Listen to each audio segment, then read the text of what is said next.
এখনো ভাঙা হয়। আমি বলি শুনো,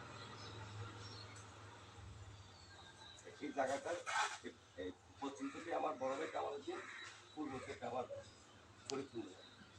এই জায়গাটা দেওয়ালটা আমলি থাকা অবস্থায় দেওয়ালটা তো এখন এটা এখনো ভাঙা হয়নি, ভাঙা হয়নি।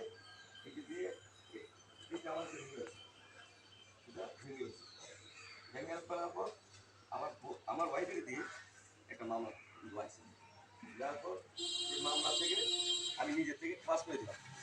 আমি ভাইয়ের পক্ষে আমি খালাস করে দিয়েছি, এই কারণে মানবতা করছিলাম। মানবতা করে এখন আমি আমার এই পরীক্ষণ আমরা না থাকা অবস্থায় এটিতে করে না। এই পরীক্ষণটা কি করছে, আমার ওয়াইফ থেকে চট্টগ্রাম 10 কোটে কাজ করে, আমি থাকি ঢাকাতে। এই প্যারাটা দিচ্ছি আমি জানি না, কিন্তু ওই পাশে আমার ভাই ভাঙতেছে না, বইনে দখল করে এগিয়ে দিয়ে আর বইনে ভাই করে এগিয়ে দিয়ে আমি থাকি ঢাকায়, সাংবাদিকের পেশে কাজ করি। আর আমার ওয়াইফ থাকে সেটা আমি 10 কোটে, আমার ছেলেকে সেটা লেখাপড়া করে। এটি দেখেন, এটি দেবো এই সার্বতলে এই আমার অফিস। আমি রাঙ্গামাটিতে কাউখালীতে আমার অফিস দিয়েছি। আমি জাতীয় ক্রাইম রিপোর্টার চট্টগ্রাম বিভাগের সততা দিয়ে আমি দীর্ঘ 10 বছর দায়িত্ব পালন করতেছি এবং সততা দিয়ে আমি পুরো বাংলাদেশের এবং বর্তমানে ঢাকা প্রেস ক্লাবের আইনজীবী সম্পাদক দায়িত্ব পালন করছি। কিন্তু মানবতার কারণে আমি বাবার নামে জায়গা কিনে সেই জায়গা থেকে আমাকে বঞ্চিত করতে হচ্ছে।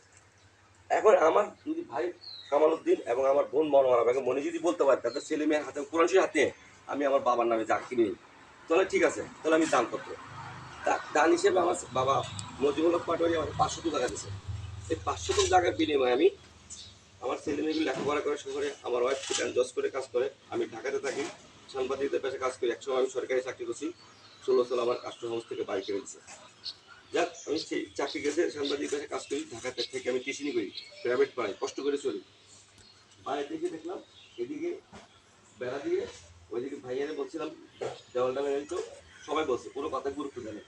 মানে সে তার ক্ষমতা থাকে, সে তার ক্ষমতা থাকে, উভয় সাইডে আমাকে খিস্তেছে। তা আমি নুরুদ্দিন পাটোয়ারি সাংবাদিক হিসেবে আমি মাননীয় প্রধানমন্ত্রী, প্রশাসন এবং সেনাবাহিনী প্রধান এবং র্যাব, পুলিশ, আমি প্রত্যেকের কাছে সুবিচার পাবো।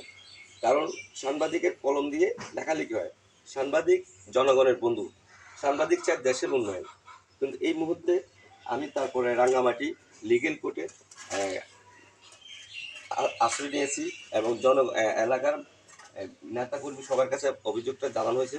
ওরা সবাই বলতেছে আপনারা থানায় বিভিন্ন রকম মামলা মোকদ্দমা যান। তারপরে আমি মামলা মোকদ্দমায় জড়িত হইতে চাইনি, কারণ এক পাশে আমার বড় ভাই কামালউদ্দিন, এক পাশে আমার বোনের জামাই, দুজনে লুটপাট শুরু করে দিয়েছে।